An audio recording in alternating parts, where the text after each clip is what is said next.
Kważi 60% tal-Maltin ma jafux x'inhuma drittijiet tagħhom meta jkunu qed jivvjaġġaw.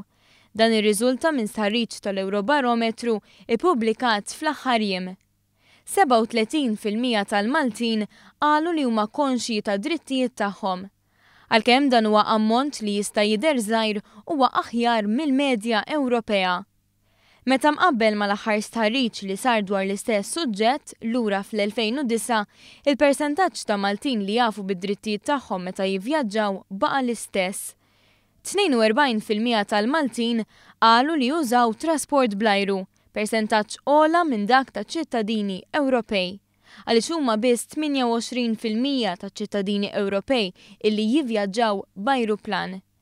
Dwar dan it-tip ta' vjaġġar, il-maġġoranza tal-Maltin qalu li huma infurmati sew mill-kumpanija tal-ajru dwar id-drittijiet tagħhom.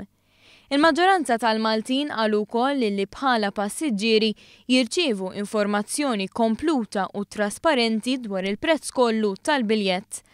Għalkemm fl-aħħar 12-il xahar il-maġġoranza tal-Maltin qatt mesperjenzaw interruzzjonijiet waqt li kienu qed jivvjaġġaw, il-maġġoranza ta' dawk li esperjenzaw xi interruzzjoni qalu li ma resqux il-menti. Imbagħad aktar minn 50% minn dawk li jresqu l-menti tagħhom qalu li l-menti tagħhom ġew trattati b'mod tajjeb ħafna.